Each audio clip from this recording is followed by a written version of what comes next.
பாரதிய ஜனதா கட்சியின் வேட்பாளராக பிரதமர் மோடிஜி அவர்களின் ஆசியுடன், மாநில தலைவர் அவர்களின் ஆசியுடன், தேசிய ஜனநாயக கூட்டணி தலைவர்களின் ஆசியுடன், மதிப்புக்குரிய டிடிவி அண்ணன் அவர்களின் ஆசியுடன்,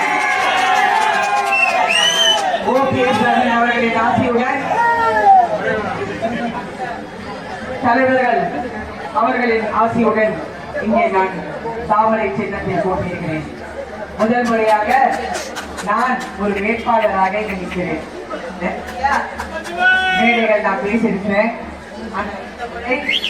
உங்களுக்காக, உங்கள் சகோதரியாக,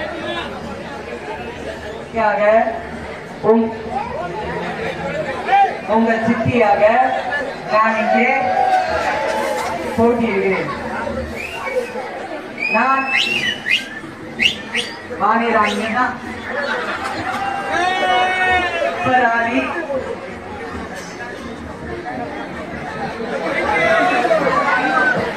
நினைக்கிறாங்க. மைக்கு வேலை செய்யறதுல எனக்கு ஒரு சின்ன வருத்தம்.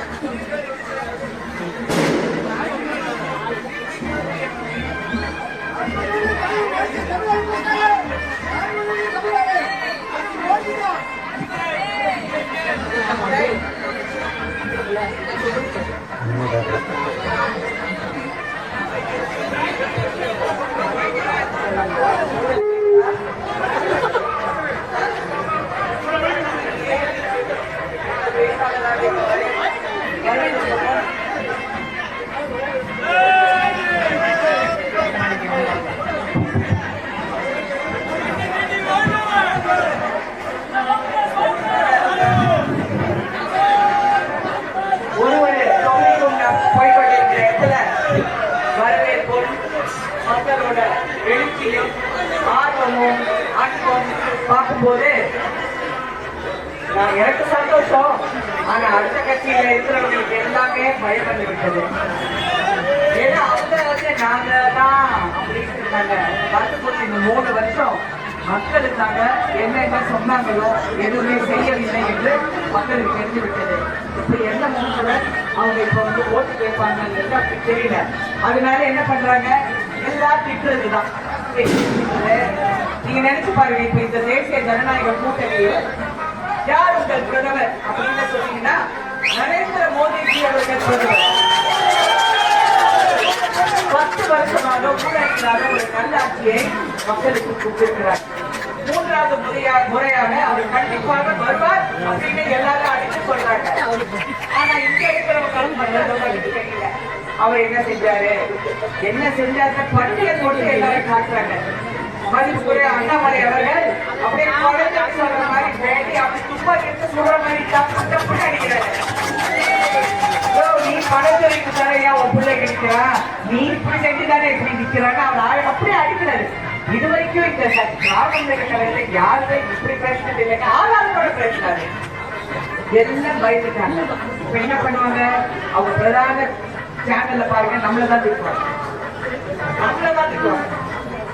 இவங்க என்ன சொல்ல முடியும், இவங்க இந்த மாதிரி நலத்திட்டங்கள் அவங்களால செய்யும், அவங்க என்ன செய்யறாங்க அதெல்லாம் அவங்க சொல்லல.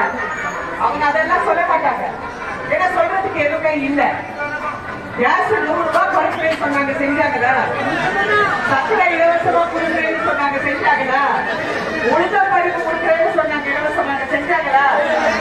படிக்கிற பசங்களுக்கு கடன் வாங்கினால் அதை ரத்து செய்வோம் அப்படின்னு சொன்னாங்க, செஞ்சாங்களா? இல்ல, எதுவுமே செய்யல. இப்ப என்ன சொன்னாங்க, நாங்க 300 ரூபாய் குறைப்போம்.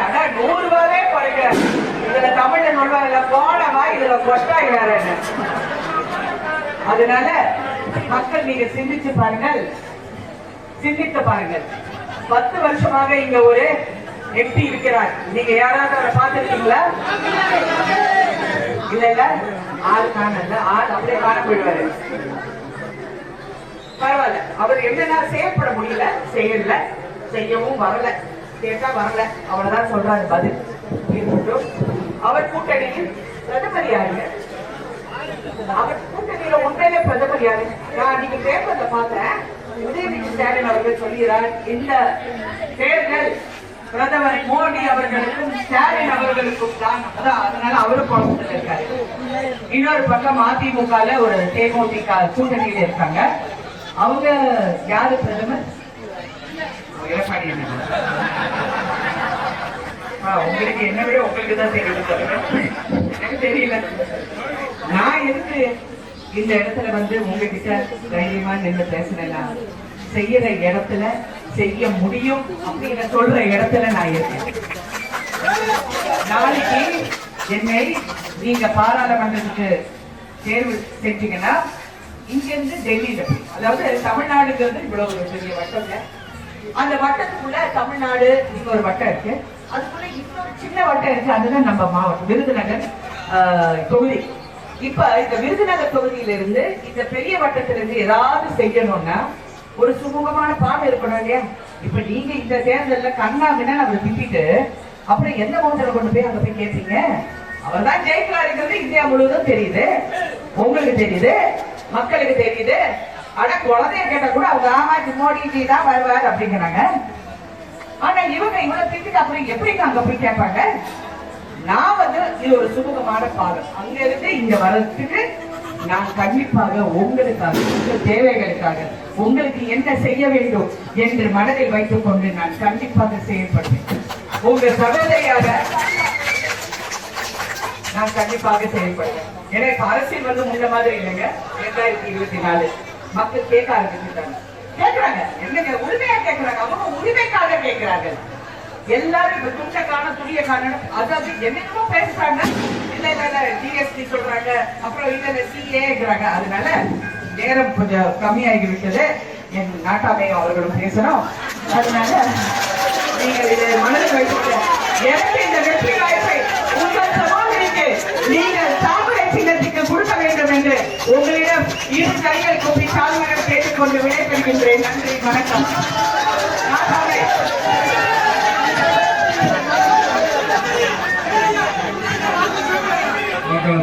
பெரியவர்களே, தாய்மார்களே, அன்பர்களே, நண்பர்களே, சகோதர சகோதரிகளே, தேசிய ஜனநாயக கூட்டணி முன்னோடிகளே, 5 நிமிஷம் தான் இருக்கு. அனைவரும் பெயரை சொன்னதாக எடுத்துக்கொள்ளுங்கள். முக்கியமான தேர்தலை நாம் சந்தித்துக் கொண்டிருக்கிறோம். முக்கியமான தேர்தல் சொல்லும்போது நம் நாட்டை பலப்படுத்துகின்ற ஒரு வல்லரசாக உருவாக்கிற தேசத்தின் ஒற்றுமைக்காக நல்லதொரு ஆட்சி, மோடிஜியின் ஆட்சி மீண்டும் மத்தியிலே வளர ஒரு கலனை வலுப்படுத்தும். ஏன்னா இப்போ முக்கியமான காலகட்டம் இந்த தேர்தலை சந்தித்துக் கொண்டிருக்கிறோம். முக்கியமான காலகட்டம் சொல்லும்போது இந்தியா முன்னேறி கொண்டிருக்கிறோம். அந்த நாடுகள் இந்தியா பார்த்து பொறாமப்பட்டிருக்கிறார். அந்த அளவிலே மோடிஜி அவர்கள் உலகளவே சிறந்த தலைவராக ஏற்றுக்கொள்ளப்பட்டிருக்கிற மோடிஜி அவர்கள் அனைத்து பிரச்சனைகளுக்கும் தீர்வு காண முடிகின்ற ஒரு சக்தி வாய்ந்த மனிதராக தெரிகிறார். யுக்ரைன் ரஷ்யாவில் போர் நடந்துச்சுன்னா அதை நிறுத்தக்கூடிய சக்தி ஆற்றலுக்கு மோடி, கச்சத்தீவை மீட்க முடிகின்ற சக்தி ஆற்றலுக்கு. 10 ஆண்டு காலம் காங்கிரஸ் ஆட்சியில 30,000 கோடி தான் தமிழக அரசு கொடுத்திருக்காங்க. ஆனா எந்த ஒரு பாராளுமன்ற உறுப்பினர் இல்லாமல் 2.47 லட்சம் கோடி மோடியின் ஆட்சி தமிழகத்துக்கு கொடுத்திருக்காங்க. ஆனா ஸ்டாலின் என்ன செஞ்சாரு கேட்டுருப்பார். ஏன்னா அவருக்கு தெரியாது, அவர் புரியாது. பக்கத்துல தான் உட்காந்து கொலை செய்யப்பட்டதை ராக்கெட் ஏவுதளத்தை தொடக்க வச்சிருப்பாரு. அங்க இருக்க தமிழ் மண்ணை மதித்து, தமிழர்களை மதித்து, தமிழ் மக்களை மதித்து அங்க வந்திருப்பாரு கொலை செய்யப்படுத்த. செல்கிற பொருள் எல்லாம் வெளிநாட்டுக்கு அனுப்புறாங்க அப்படின்னு சொன்னா அது தூத்துக்குடி துறைமுகத்துக்கு போகுது. அந்த தூத்துக்குடி துறைமுகத்தை விரிவுபடுத்துவதற்காக பாரத பிரதமர் வந்திருக்கிறார். அருகில் யாரும் உட்காந்துருக்கா? ஸ்டாலின் உட்காந்து. ஆனா அவர் என்ன செஞ்சாரு, அவர் என்ன செய்யறாரு புரியாம உட்காந்துருப்பாரு. இது எதுக்காக சொல்கிறேன் சொன்னால், உலகளவில் ஏற்றுக்கொள்ளப்பட்ட ஒரு தலைவனை உதயநிதி ஸ்டாலின் 29 பைசா அவர் கூப்பிடுறாரு. நீங்க முதலாவது கொடுத்த பணத்தை கணக்கு வைங்க. கணக்கு கொடுக்காம பணம் கொடுத்துட்டே இருப்பாங்களா? நீங்க பாருங்க, சிந்திச்சு பார்க்கணும். சம்திங் கால்ட் யூட்டிலிட்டி சர்டிஃபிகேட் ஒன்று இருக்கு. இங்க இளைஞர்கள் செஞ்சுட்டு இருந்தாங்க. அந்த இளைஞர்களா நல்லா இருக்கணும். எதுக்காக தெரியும்? உங்களுக்காக தான் மொழி ஆட்சி. அந்த சகோதரர்களே, ஏன்னா இதெல்லாம் சிந்திக்க வேண்டிய ஒரு நேரத்தில் இருக்கும். சிரிக்கிற நிலைமை கிடையாது. ஒரு வல்லரசாக இந்த பாரதத்தை உருவாக்க வேண்டும் என்று சொன்னால் நாளைய சமுதாயம், நாளைய இளைஞர்கள் 2025 அதிகமான இளைஞர்கள் நாடு இந்தியா இந்த கருத்து கணிப்பை சொல்லும் போது அந்த இளைஞர்களை வழிநடத்துகிற பொறுப்பு உங்களுக்கும் எங்களுக்கும். நம்ம எல்லாம் ஒன்னா சேர்ந்ததான் நல்லா இருக்க முடியும். வருங்கால சமுதாயம்னா நம்ம பேரம் பேசுற எப்படி இருக்கணும்? நல்ல ஆட்சி இருந்து, அந்த ஆட்சியில் சிறந்த வாய்ப்புகள் இருந்து, வேலை வாய்ப்புகள் இருந்து, பொருளாதார அடிப்படையிலும் பாதுகாப்பு அடிப்படையிலும் உயர்வதற்கு திட்டங்கள் தீட்டப்பட்டால்தான் நாடு வல்லரசாகும். நான் பிறந்த முடியும் நல்லா இருப்பான். இதை மனதில் வைத்துக் கொண்டு உங்களுக்காக முழுமையாக உழைக்க வந்திருக்கின்ற ராதிகா சரத்குமார் அவர்களுக்கு தாமரை சின்னத்தில் வாக்களித்து அமோக வெற்றி பெற செய்யுமாறு என் அருமை சகோதரர் சீக்கியவாசன் அவர்கள் சொன்னாங்களே. முதல்ல சொன்ன எல்லா பேர் விட்டு நான் மன்னிச்சிருக்கேன். ஏன்னா எல்லாரும் பேரும் சொல்லணும், நேரம் அதிகமாக இல்லை. ஆனால் ஆரத்தி கீழே வந்துடுறேன், ஒரு பிரச்சனை இல்லை. ஆக அனைவரும் மறவாமல் ஏப்ரல் 19ஆம் தேதி அன்னைக்கு வாக்குச்சாவடிக்கு சென்று தாமரை சின்னத்தில் வாக்களித்து தேசத்தின் ஒற்றுமைக்காக. இன்னைக்கு வந்து பேசணும்னா நான் இந்த ஊருக்கு வந்திருக்கேன்னா அந்த தெரியல. அப்ப எப்படி வந்தோம்? நல்லா சிந்தித்து பார்க்க வேண்டும் சகோதரர்களே. நான் எங்க பிறந்திருக்கேன், எங்க வளர்ந்திருக்கேன், எங்கோ பிறந்து எங்கோ வளர்ந்து ஒருவர் சந்திக்க வேண்டும் என்று இந்த உலகத்தில் இருந்தால் அது இறைவனின் செயல்.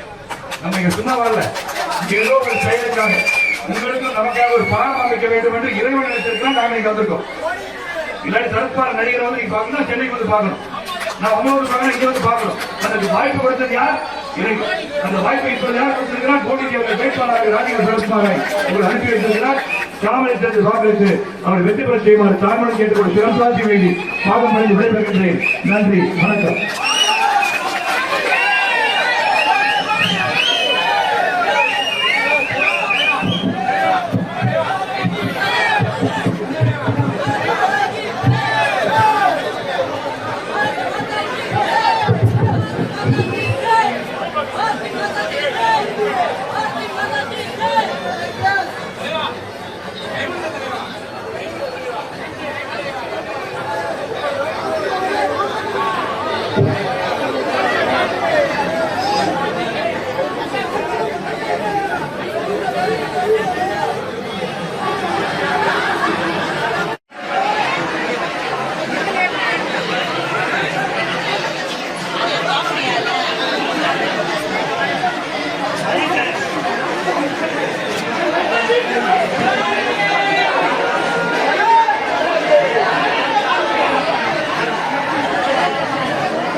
செய்திகளை உண்மைத்தன்மையுடன் உடனுக்குடன் தெரிந்து கொள்ள தி கிரேட் இந்தியா நியூஸ் சேனலுக்கு சப்ஸ்கிரைப் செய்து எங்களுடன் இணைந்திருங்கள். எப்போதும்